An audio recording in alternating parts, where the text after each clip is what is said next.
Hello everyone. Alam ko long overdue na 'tong video na 'to. Long overdue kasi matagal ko nang sinabi sa,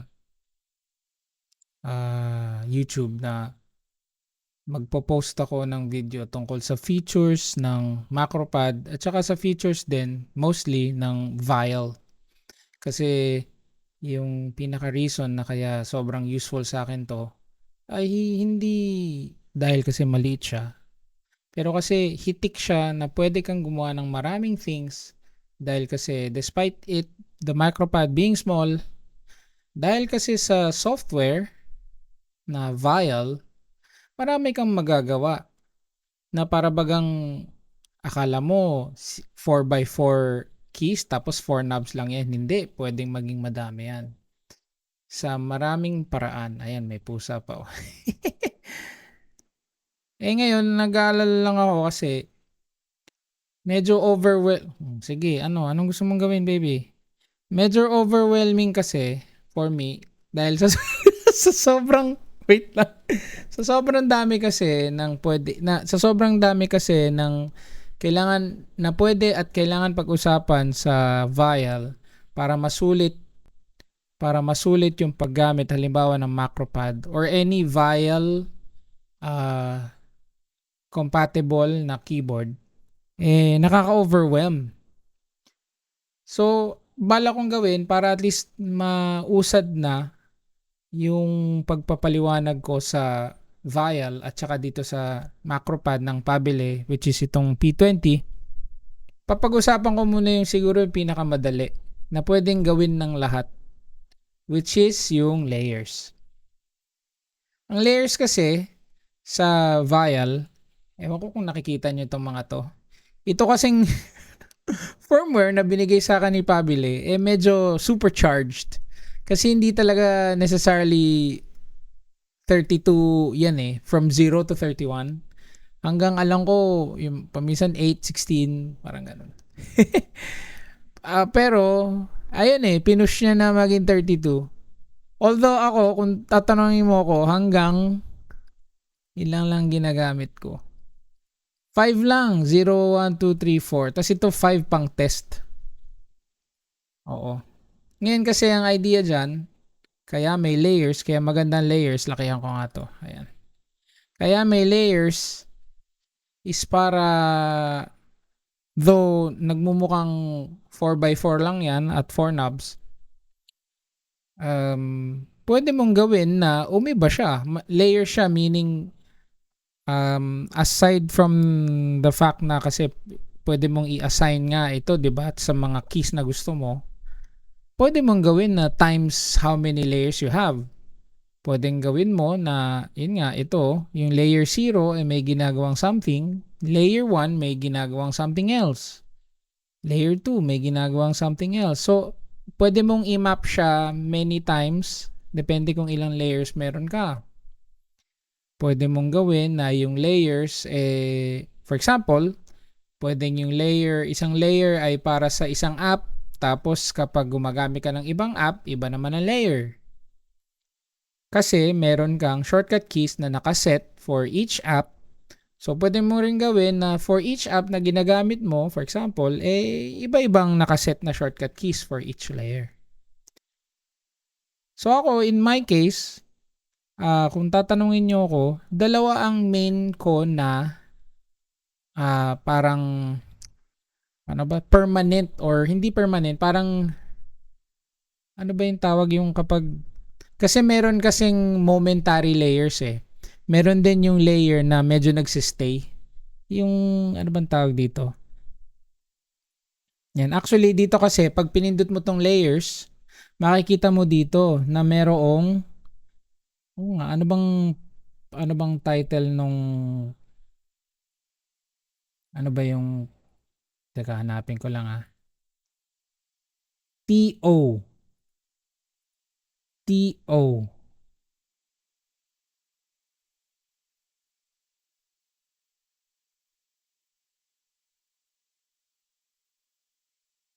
Ayun, bale parang ang mangyari, merong parang pwede mo gasing gawin na yun nga, yung merong layers na pwede mong i-toggle na yun yung naka-on tas mag-off lahat. Meron din yung temporary lang na layer na magiging ganun lang yung layer niya temporarily kapag may hino-hold ka na something. So parang shift, parang control, parang alt. Umiiba yung ibig sabihin ng letter or shift, 'di ba? From shift nagiging small to nagiging small caps to big caps. So parang ganun din. Ang layers yun yung maganda. Kung ako tatanungin nyo, yun na nga, may dalawang medyo nagsistay na layers, tas meron ding momentary layers. So ipapakita ko muna ito. Itong current layer na to, pink. Itong current layer na to na pink, pwede, ito yung layer ko para sa Lightroom. Kasi dito sa layer na to, ang special sa layer na to, nakaset dito yung mga MIDI keys na ginagamit ko. Kasi yung MIDI keys, nire-read kasi ng isang plugin sa Lightroom ang MIDI na commands like notes, C, F, C, D, E, F, G, A, B, C, ganon. Tas kino-convert niya into command as though meron akong yung mga MIDI controller na may knobs. So, ganun din. Parang, it's as though meron akong MIDI controller na yung MIDI controller na may sliders and knobs. Pero imbis na sliders and knobs na MIDI controller, itong public keyboard. Na mangyari, pag clinic tong MIDI, makikita nyo, ayan, C, C sharp, D, D. So, pwede kong i-assign kasi yun dito. Pwede yung i-assign dito. Tapos, ang ginawa ko, yun yung layer 1. Ngayon, kung halimbawa, nasa iba akong app, Photoshop, Premiere, ganyan, pwedeng iibahin ko lang, i-program ko na pag twist ito, naging blue. Yung pag blue na yun, ginawa ko siya, medyo may parang hack akong ginawa dito sa Vial. Pero ang idea lang yan is kapag, yan, kahit, nagtatagal siya between yung, sabihin natin layer 0 at saka layer, ano ba to? Ano bang layer yung ginagamit ko? Layer 3. Ay, naku, ang kulit ng pusa. Bakit from layer 0 nagiging layer 3? Bakit hindi from 0 nagiging layer 1? Kasi, meron akong 2 na momentary layers na sineset mo din na ang na yung dalawang momentary layers na yon bukod pa dun sa layer 0. So yung layer 1 at layer 2 yon. Na mangyari, ini-enable ko yon by holding this. At saka ito, pagdalawa. Kasi yung layer 1, layer 0, layer 1, and layer 2 ay lahat yun ay para sa Lightroom. Ang ginagawa ko kasi, ang maganda dyan, halimbawa, ito, may knob ako. Sabihin natin, mag-open ako ng something sa Lightroom. Yan, sabihin natin ito. Or wag na lang to, something na yan, sabihin natin ito. Kapag ginalaw ko kasi ito, so, yan, umiiba yung exposure.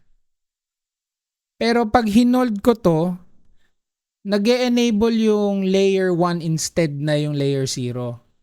For as long as naka-hold to. So, momentary layer siya. Pag binitiwan ko, bumabalik sa layer 0. So, para nga siyang control or shift or alt, ganon.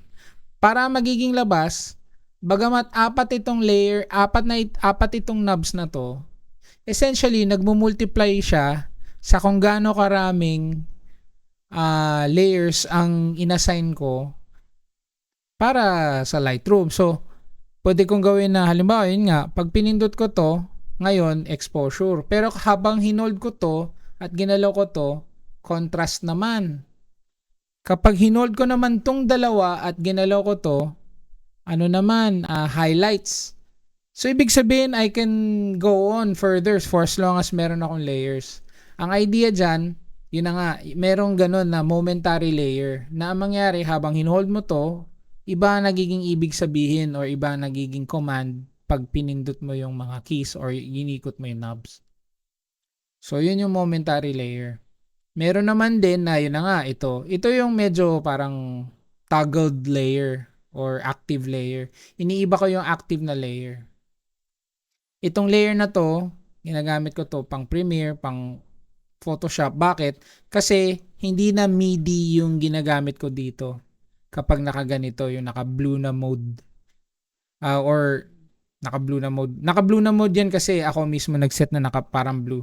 Hindi siya yung necessarily blue kasi ganun siya prinogram.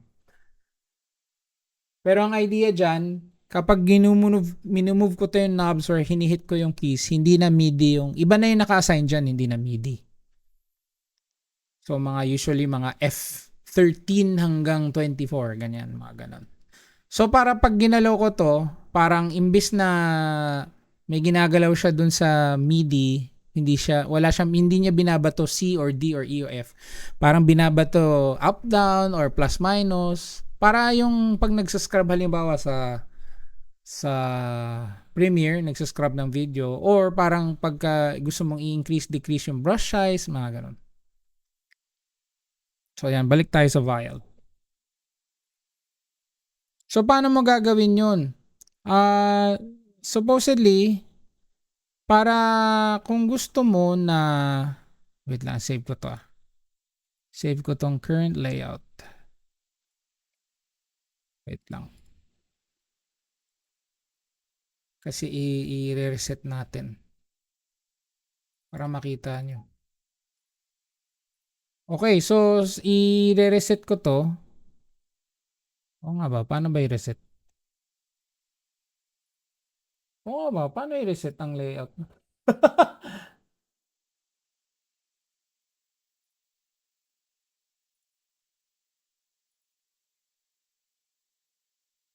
Hindi, okay lang yan. So sabihin natin um, kung halimbawa, ayun din, halimbawa ito, meron din akong numpad dito. May gawin man akong button, halimbawa pag pinindot ko to, wait lang nga, yan, pag pinindot ko to, nagiging ano siya, numpad siya na merong plus minus, ganyan. So may ganun siyang ano din, may ganun din siyang mode. So ibang mode to, ibang mode to, ibang mode din to. Ito naman, yung mode na to, parang pag pinindot ko to, naka-on siya, para siyang toggled. Pag pinindot ko ulit, nagiging off siya, bumabalik siya dun sa previous. So ano siya? Para siyang, yun nga, so yun nga, may momentary layers, meron toggled layers, tas meron din yung parang active layers. So kung sabihin natin ito, nandun ako sa pink mode or layer 0, pag pinindot ko to, ito muna ang nag-activate, pero pagka binalik ko ulit ganun, bumabalik siya dun sa kung ano yung previous. Ayun, so ganun. Ganun bale. So paano yun? So nandito siya sa layers, dito sa, kung pwede lang lumaki to Oo. So yung layers, kung makikita nyo dyan, merong MO. Kung gusto nyong momentary layer, yan, MO. Tapos pipiliin nyo kung anong number ng layer na gusto nyo maging active pag pinindot. Ang idea dyan, kapag sabihin natin yan, gusto nyong gawin na pag ito ang pipindutin nyo, ay ito pala to. Ito yan, ito. Pwede nyong gawin na i-set nyo to na ito, yan, itong mga to.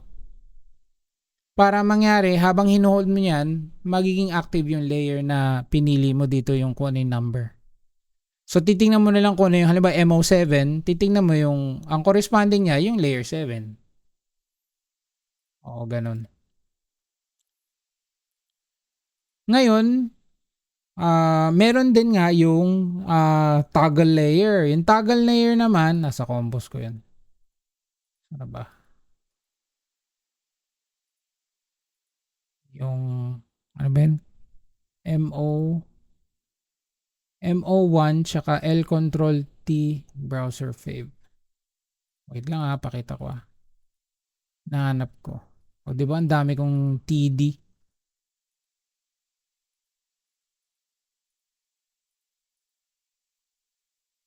Hanapin ko lang yan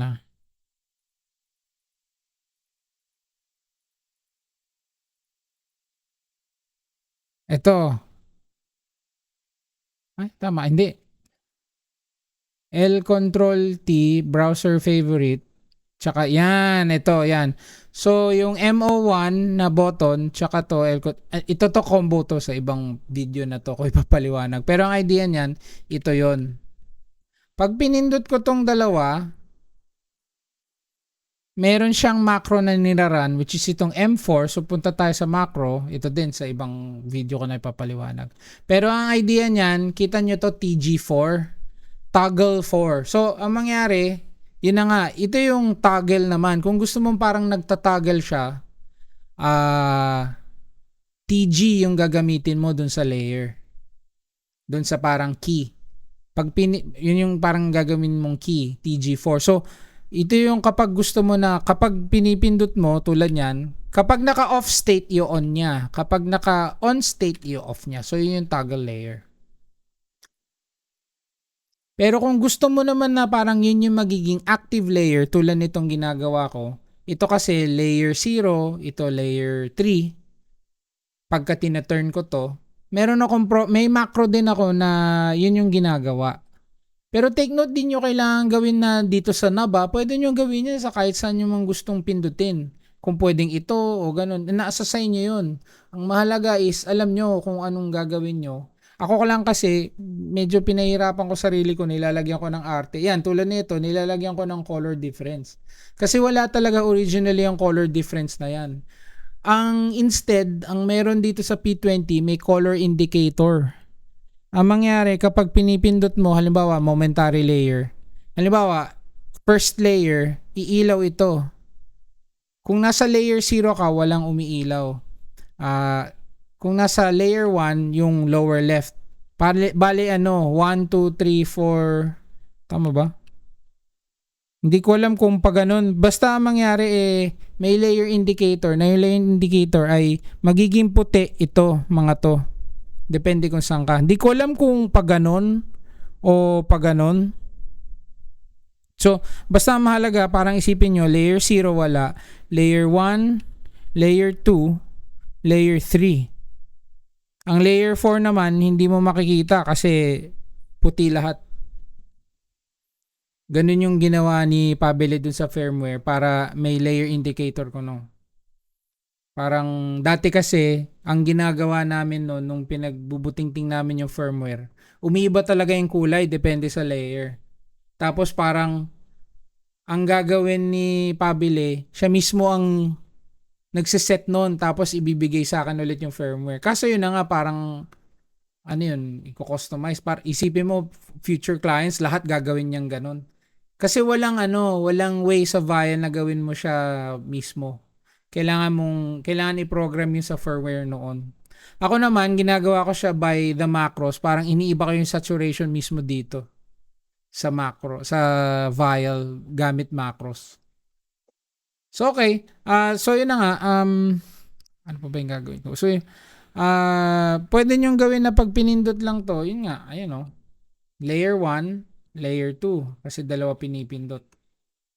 So, pagka ganon, MO. Pag momentary. Pag gusto nyo yung toggle, ito yung mga TG. Kikita nyo dito TG. Pero kung gusto nyo yung active layer tulad nito, pag parang ginagawa ko, may layer ako na parang pag nandito sa state na to or nandito sa layer na to, iba yung command na pagka nakita niyang nandito sa layer na to magpupunta siya sa next layer. So, ang next layer ko na available na gusto kong maging active is layer 3. So, pagka pinindot ko to, pagka tunis ko left or right, parang mapupunta siya dun sa layer 3. Kapag nandito naman sa set na to, sa layer 3, kapag pinindot ko man left or right, mapupunta balik sa layer 0. So, mangyari, para gawin yun, yung TO ang ginagamit. So, pansin nyo dito, meron din itong TO. Bale, turn on layer and turn off all other layers. So, parang ganon, ginagamit ko yung TO. So, ito TO0, ito TO3. Kasi nga, yun nga, hindi, sa third layer ito hindi sa layer 1 tsaka layer 2. Ang layer 1 ko ito. Ang layer 2 ko ito. Diba? Ito layer 4. Diba? So yun, ulitin ko Ito TO. Dito, TO. Ito naman, TG. Toggle. Yung TO turn on, ganun lang yung idea.